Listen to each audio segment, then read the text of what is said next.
Nós queremos convidar o pastor Antônio Ramos, tá? Ramos, nome, né? E ele vai fazer 2 partes aqui nessa noite. Ele vai ministrar a palavra e também o representante ao receber nessa noite, com muita alegria, muita gratidão no coração. Obrigado.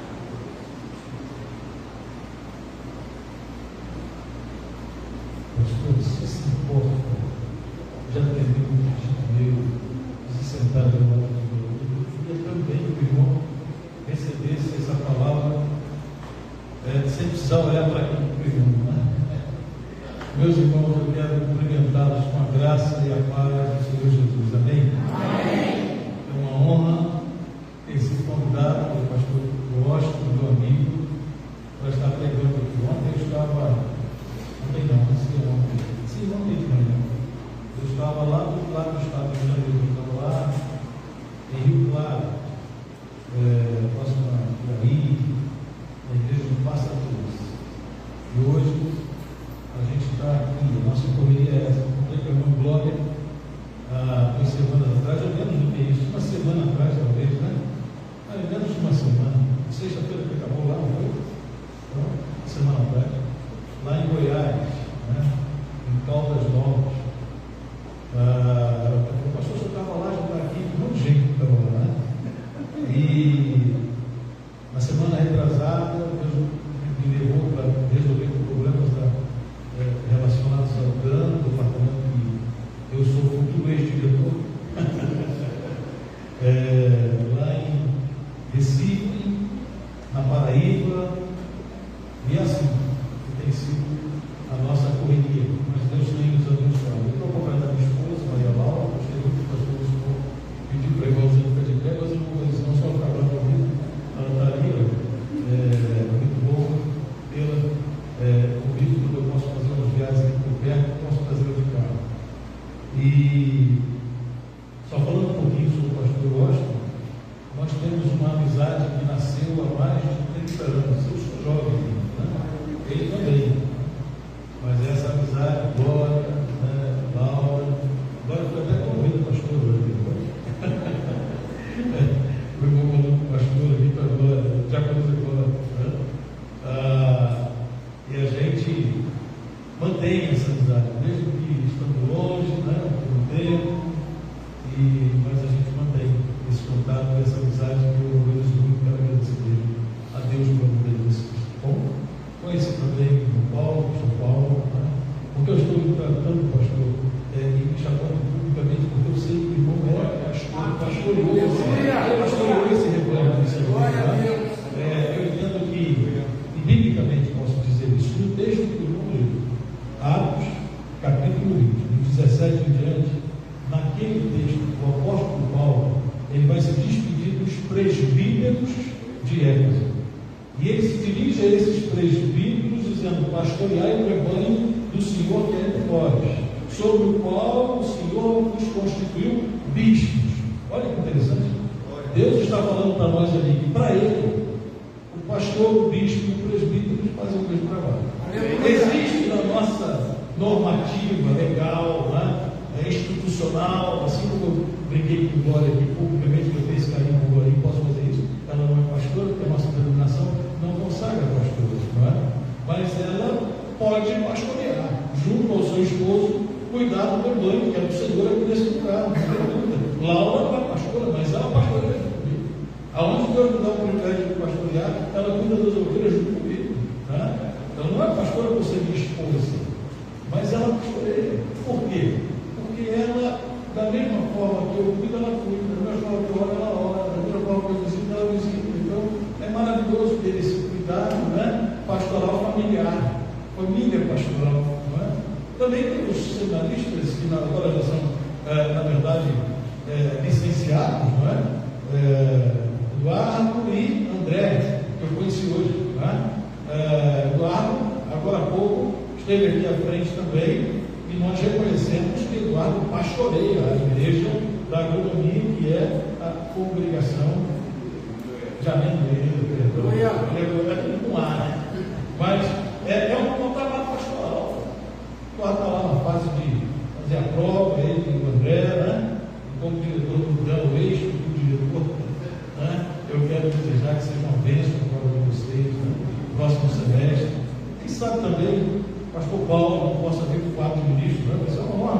pelo quadrilista, né?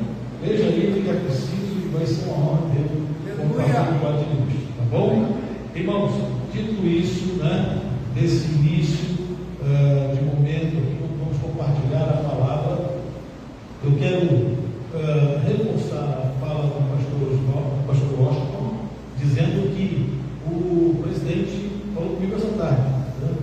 Você, como presidente, foi da tarde, o pastor Rodrigo Vieira Soares, ele mora lá na cidade de Santa Cruz do Capibaribe, no Pernambuco. Eu disse que ele estaria aqui, ele botou o braço, o irmão, né? E disse que eu deveria fazer isso, representar oficialmente como diretoria da USB, para que os irmãos se sintam acolhidos por essa denominação que está espalhada por aí fora e vocês fazem parte dela. Que Deus abençoe vocês, recebam um abraço da diretoria atual da União das Igrejas Evangélicas Congregacionais do Brasil. O pastor Rodrigo foi reeleito na Assembleia Geral semana passada para mais 3 anos de mandato e a gente ora para que Deus cuide dessa direção, desse trabalho para a glória de Deus. Amém? Pastor Costa, eu gostaria que o irmão e todos os demais que estão aqui abrissem comigo na segunda epístola do apóstolo Paulo a Timóteo, no capítulo 4, nos versículos de 1 até o 5. Segunda epístola do apóstolo Paulo a Timóteo, no capítulo 4, versículos de 1 até o 5.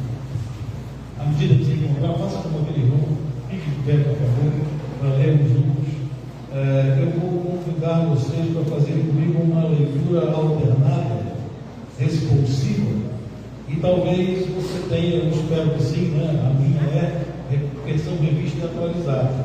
Se for a sua, leia aí em voz alta, né? Os versos pares, início. Se não, acompanhe também a leitura, mas os que têm a revista atualizada, leiam em voz alta juntos, tá? Os versos pares. Eu lerei os irmãos do 2 assim por diante até chegar no 5, são só 6 versículos. Tá bom assim? Vamos juntos? Eu começo. Conjuro-te perante Deus e Cristo Jesus, que há de julgar vivos e mortos pela sua manifestação e pelo seu reino.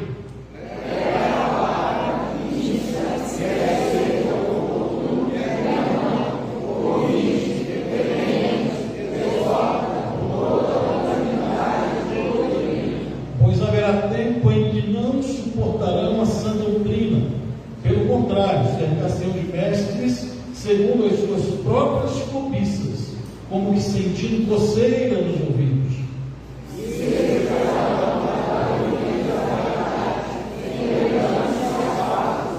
Tu, porém, ser sóbrio em todas as coisas, suporta as aflições, faz o trabalho do evangelista, cumpre cabalmente o teu ministério. Vamos orar. Senhor, estamos diante da tua palavra, e eu creio que a tua palavra é viva e eficaz. Ela penetra, Senhor, onde nada mais pode penetrar. A tua palavra é viva, Pai. E eu quero pedir que essa palavra viva fale conosco nesta noite. Por favor, Senhor, que cessem todas as outras vozes, inclusive a minha, para que o Senhor fale através de mim, para que a minha voz seja a tua voz, para que os nossos ouvidos sejam aguçados para ouvir, Senhor, daquilo que o Senhor tem para nós. Abre os nossos olhos, Pai, para que nós possamos enxergar as maravilhas da tua lei. É a nossa oração, Senhor, em nome de Jesus. Amém. Irmãos, podem sentar. Paulo escreveu esse trecho da carta para Timóteo nos últimos dias da sua vida. Paulo tinha um carinho muito grande pelo pastor Timóteo, que era seu discípulo. Paulo havia preparado para o ministério, não é o caso do pastor Rocha, ele é pastor civil. Apesar de nós termos caminhado juntos na juventude, mas apóstolo foi ordenado ao ministério antes de mim, tanto quanto o pastor Wilson, né, nosso colega lá de juventude, e tantos outros. Mas o apóstolo Paulo vivia dias difíceis. De onde ele escreve essa carta? Essa é uma das cartas da prisão. Epístola pastoral de Paulo para Timóteo foi escrita na prisão. Paulo estava prestes a ser decapitado, que seria o final da sua vida. E esses dias que Paulo estava escrevendo essa carta não eram fáceis para ele, mas ele queria que Timóteo desse continuidade ao ministério que o Senhor tinha posto nas mãos dele, por ser Timóteo alguém que nasceu para o ministério debaixo do cuidado pastoral de Paulo, debaixo da orientação de Paulo. Então Paulo gasta um tempo precioso para ele, que eram os últimos momentos que ele teria para escrever cartas para Timóteo. Olha o carinho que Paulo tinha por Timóteo. Olha a amizade que girava em torno daqueles dois pastores, sabe? É legal quando a gente tem essa amizade, essa aproximação, que vai além da instituição, que vai além da função que se exerce, que vai além da distância em que se está um do outro, que vai além de muitas outras coisas. A amizade é uma coisa que a gente deve prezar, sabe? É uma coisa que a gente deve valorizar. E Paulo valorizava muito a amizade que ele tinha com Timóteo. E agora, perto do seu martírio, ele escreve essa carta. Paulo sabia que os dias estavam se aproximando. Tanto que no capítulo 5, que é o seguinte, é onde ele escreve, né? Eu completei a minha carreira, né? Eu terminei o meu trabalho, eu guardei a minha fé. Paulo não tinha morrido ainda, lógico, senão ele nem teria escrito esse texto que está lá nos últimos capítulos aqui, no último capítulo da segunda carta. Mas Paulo estava próximo, perdão. Ele estava, era o 4, né? 5 só tem na primeira. Então Paulo estava muito perto, né? Desse momento que ele viveria ali os seus últimos dias, as suas últimas situações de ministério exercido nesse mundo. E aí, ele escreve essa carta falando para Timóteo que Timóteo ia enfrentar dificuldades do ministério. Eu acho legal isso, né? Porque Paulo não engana Timóteo. Paulo fala assim: meu filho, nos últimos dias as coisas vão ficar mais difíceis do que estão agora.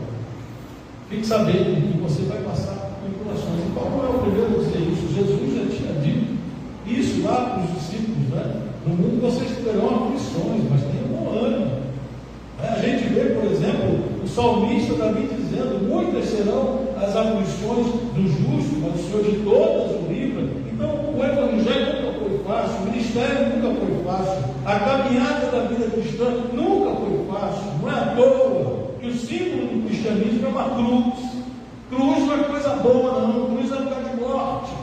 A gente até canta que ama a mensagem da cruz, que ama essa cruz, mas não é pelo que ela é, mas é pelo que ela significa para nós, a nossa redenção, a nossa salvação. Cruz continua sendo peso, renúncia, sofrimento e morte. Isso é o evangelho. E o ministério não é diferente disso. A obra do Senhor precisa ser feita com muita excelência, com muito amor, ainda que na obra do Senhor nós tenhamos que passar por dificuldades. Eu não sei o que está passando pela cabeça de pastor Washington e Bolinha, né? Mas mudar de casa, deixar a Bia ali. Eu também tenho uma Bia. Eu não conhecia essa Bia, só de fora. Mas já dormi com a Bia. Porque ela não estava lá e o pastor emprestou para eu também. Eu não. Eu vi. Já fiquei lá na sua cama, eu lá, e aí, sabe, deixar a Bia longe, né? Bia vai ficar aqui com vocês? Não vai, né? Imagina que sofrimento, começa por aí, né? Não é fácil isso, irmãos. É uma renúncia. Deixar de estar perto da filha, que ainda é solteira, querida, mais nova, né? E estar aqui no ministério. Não é fácil isso, é uma decisão, é uma atitude. Eles sabem o que estão fazendo e sabem por que estão fazendo.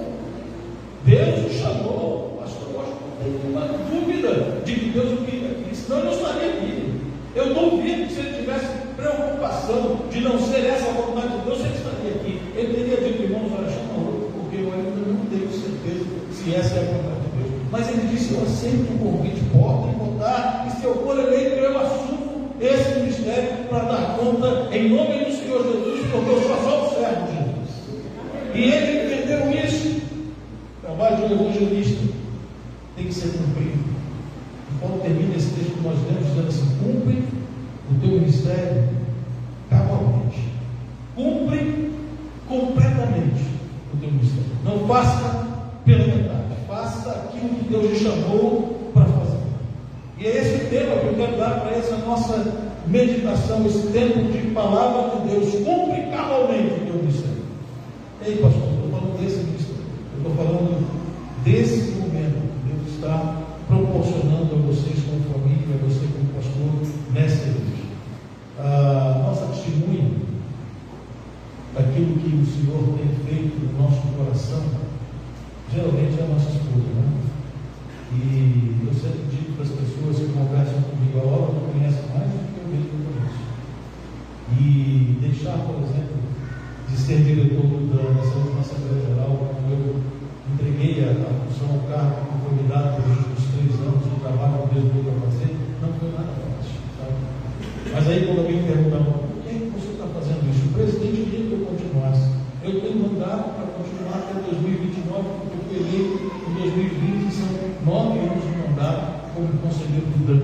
Por que é que eu não quero continuar exercendo uma função tão honrosa, uma função que glorifica o nome de Deus, uma função que me deu muitas alegrias, apesar de ter também muitas dificuldades e tristezas, né?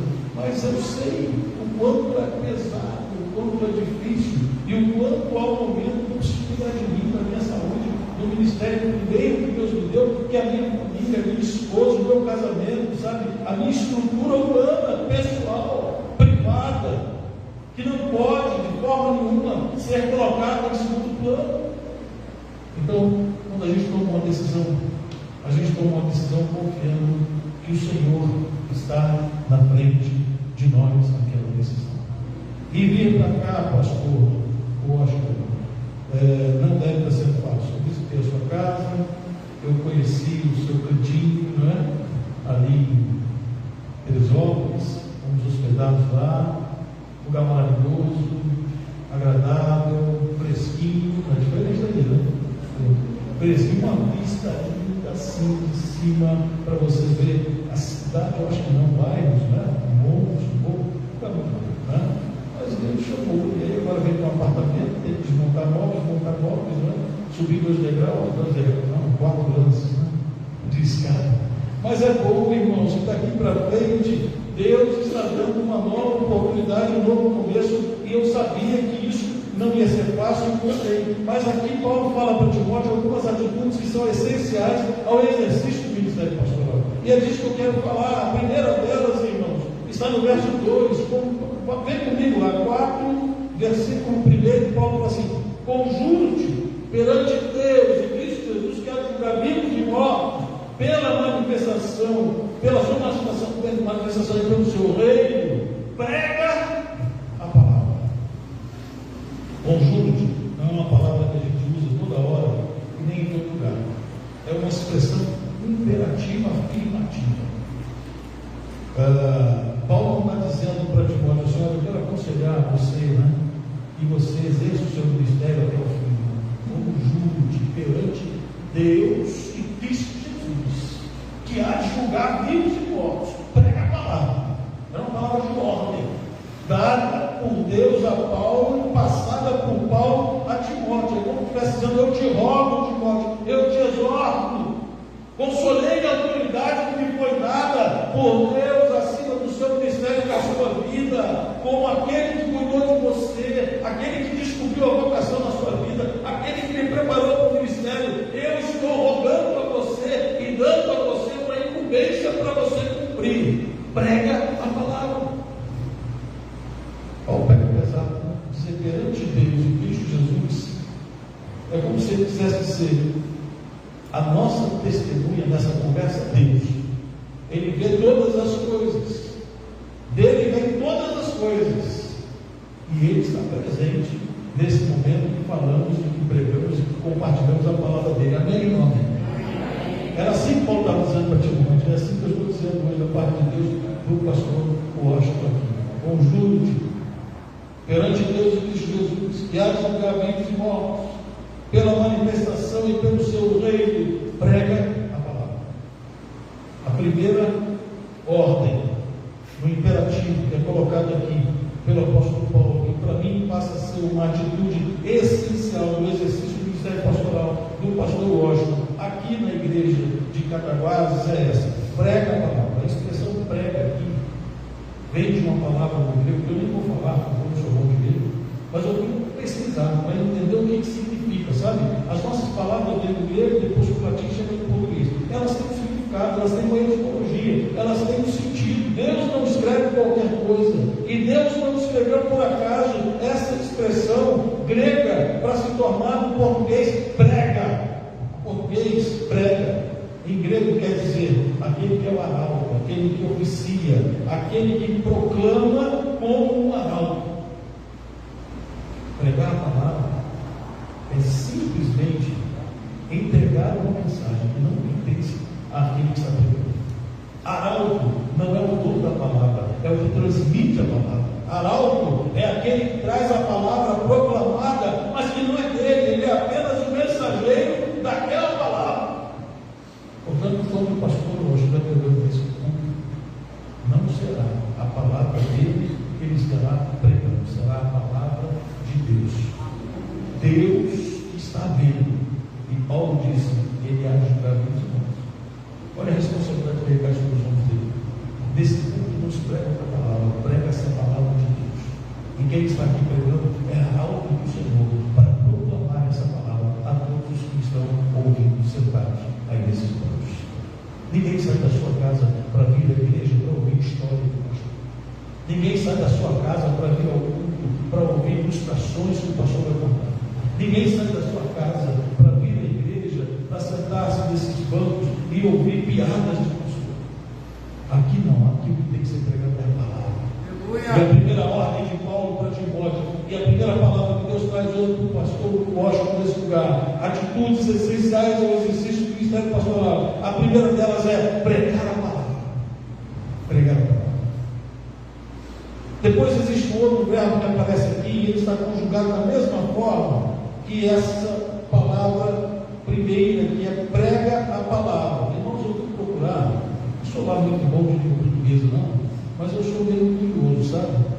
Esse verbo pregar está conjugado aqui nesse verso 2, na segunda pessoa do singular, como que se pudesse inverter aqui, já que não aparece o pronome, ele está oculto, mas Paulo está dizendo, prega tu. Prega tu é um imperativo afirmativo.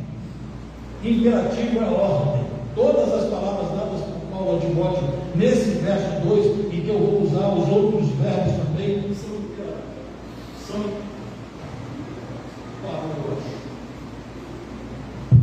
são imperativos afirmativos.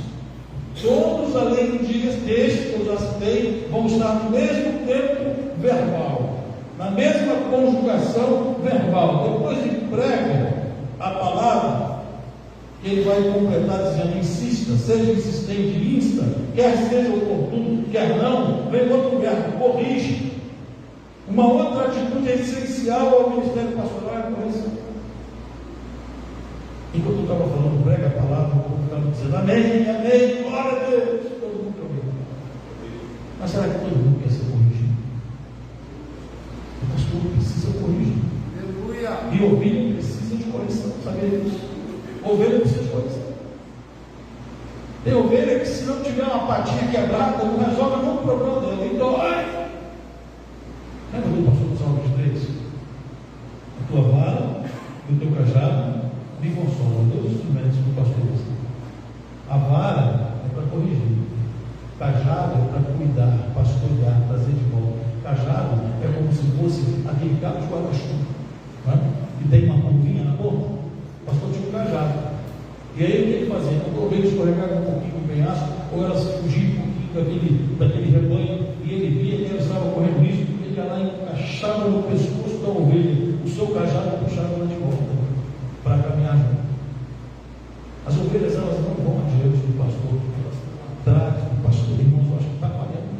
Elas andam atrás do pastor. As ovelhas, elas não são como o boi. O boi, ele é tocado. Quem vai atrás o boi aqui é rebanho, também não é maná. O que é? É rebanho? Rebanho? Então tá. O boi, ainda me ouvi. O boi, ele é tocado. O pastor vai atrás. E o boi vai atrás. A ovelha não. A ovelha, se o pastor não for na frente, ela nem sai do lugar. Fica gritando atrás da ovelha, não vai resolver nada. Tem que ir na frente. E as ovelhas precisam entender que o papel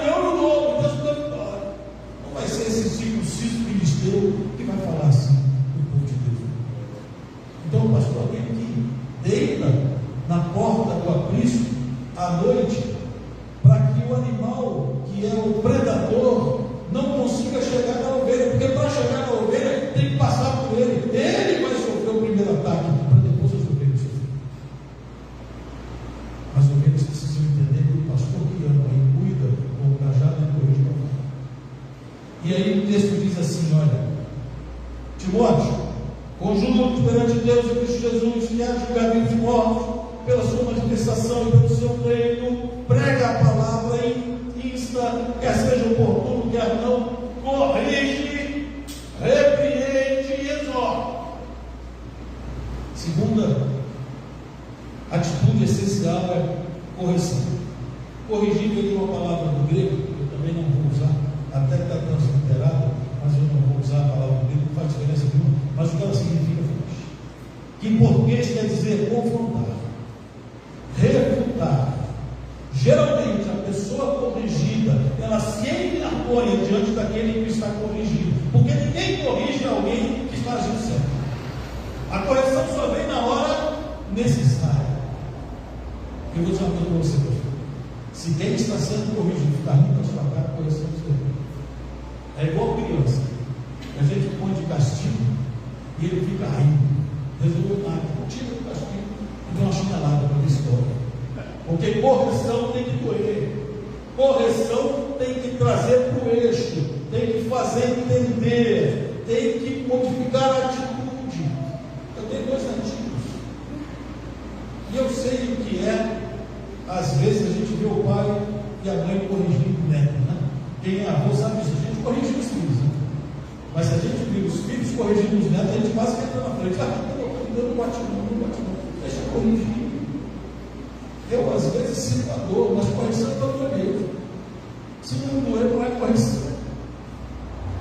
Acho que tinha uma família e o pai orava antes das refeições junto com todos os meninos. As crianças estavam ao redor da mesa com a mãe e tal, e o pai orava. Mas tinha um menino muito rebelde no meio dos filhos, né?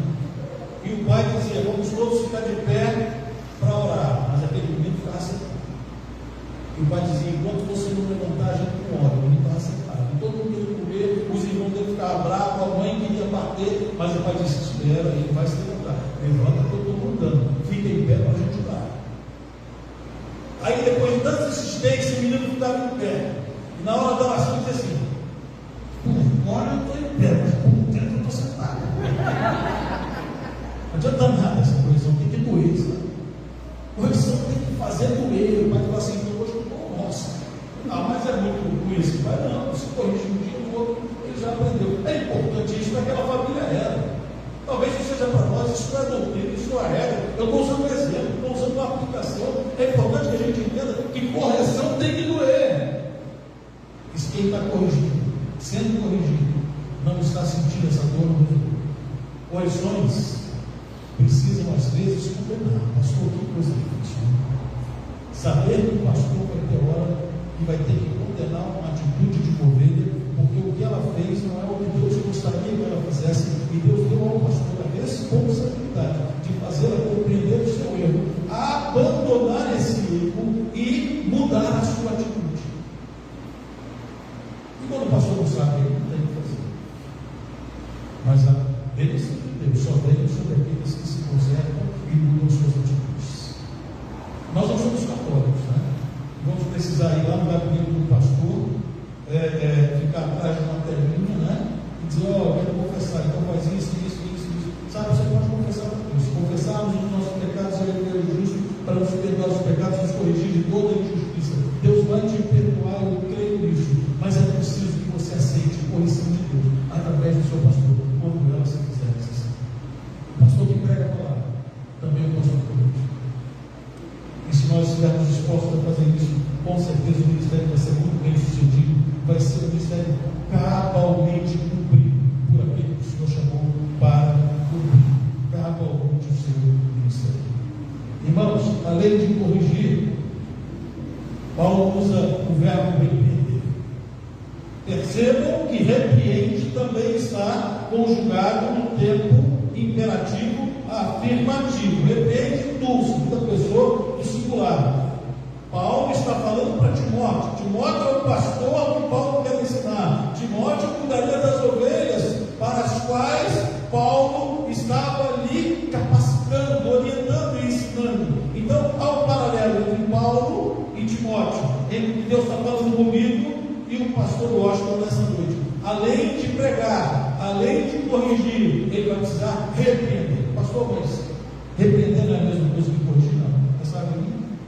Obrigado por quem colocou. Repreender, irmãos, lá no seu original, diz o seguinte, transcrito, para a língua portuguesa, o significado da palavra repreender no grego. Em português quer dizer julgar, no sentido de propor uma penalidade merecida. Passou da correção. A correção é falar do problema que foi causado. E repreender passa um pouquinho adiante. É julgar. Julgar e propor uma correção. O pastor está falando de disciplina? Às vezes não. Às vezes não. Mas eu quero dizer uma coisa para você. Provérbios 28, 13 diz assim: o que encobre as suas transgressões jamais prosperará, mas o que as confessa e deixa alcançará a misericórdia. A misericórdia vem diante daquele que reconhece o seu erro, que se arrepende do seu erro, que confessa o seu erro, que abandona o seu erro, que muda a sua atitude. Talvez a repreensão não seja necessária, mas quando se prega a palavra e a palavra não é ouvida e praticada, aí depois disso vem a correção, não é uma gradação.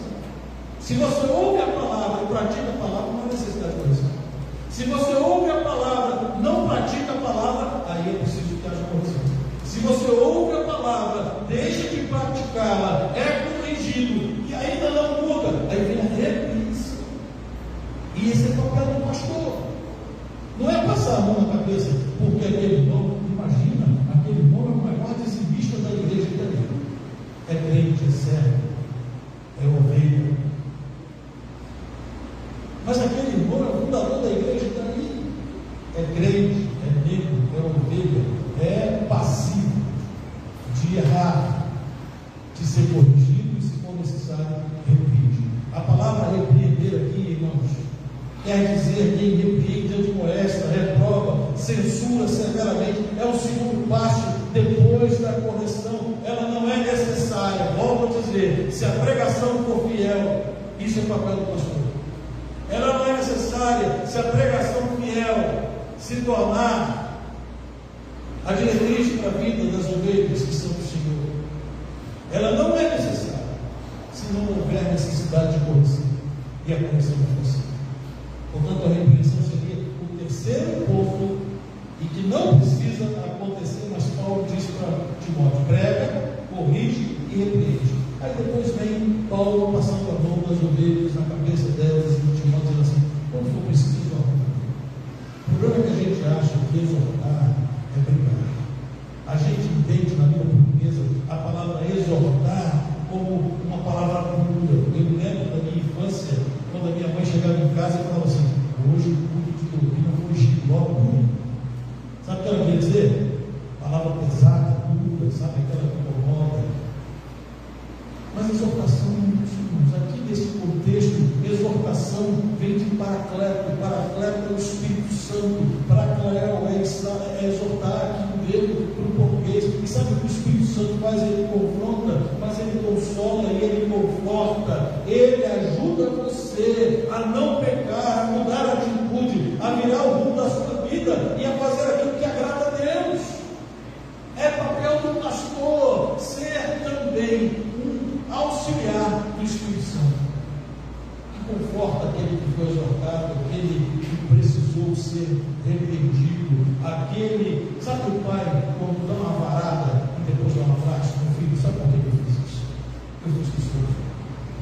Meu filho, sabe por que teu pai não colocou de castigo?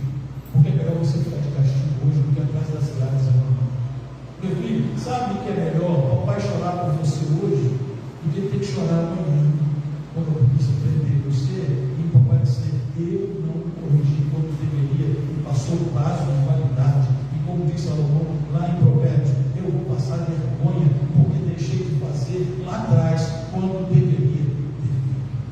Pastor também foi chamado para cuidar, para exortar, sabe?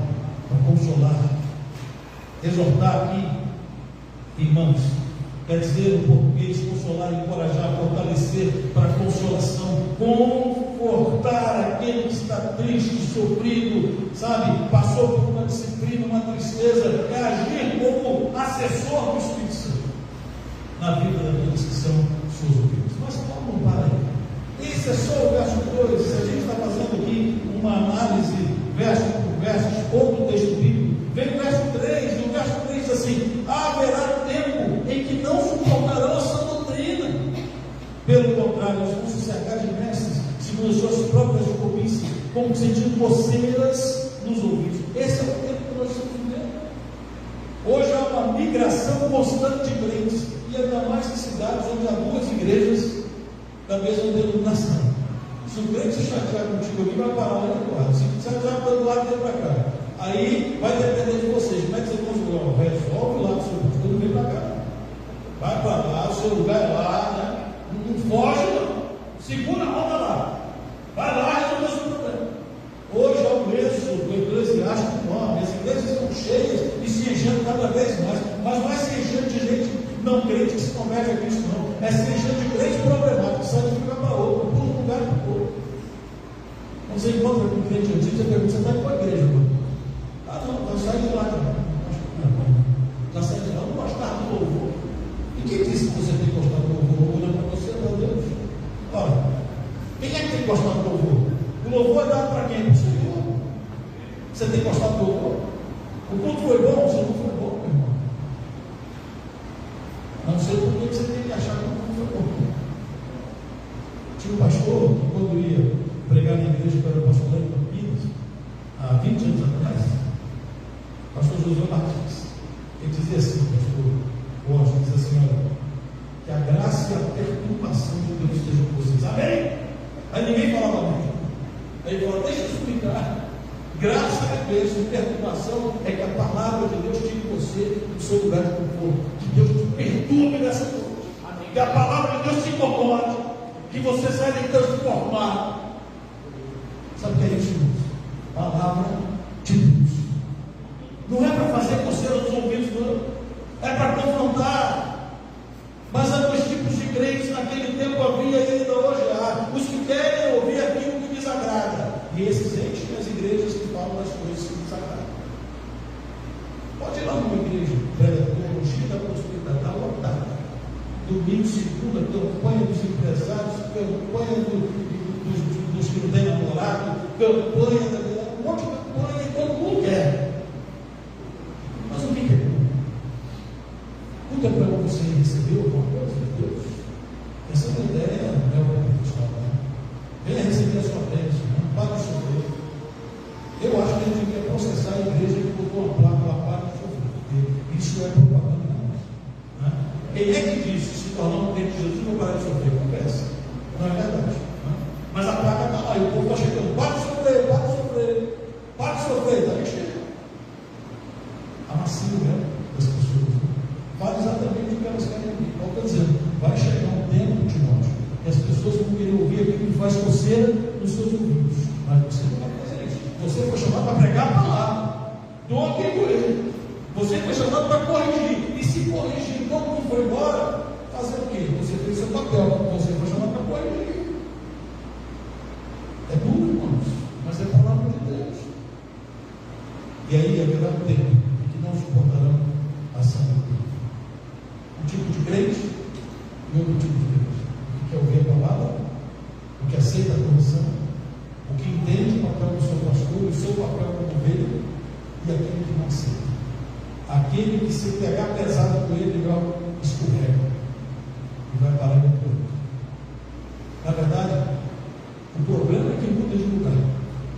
Não é o crente que muda de igreja, não. Para onde ele vai ter problema também. O problema não está nele, está nele.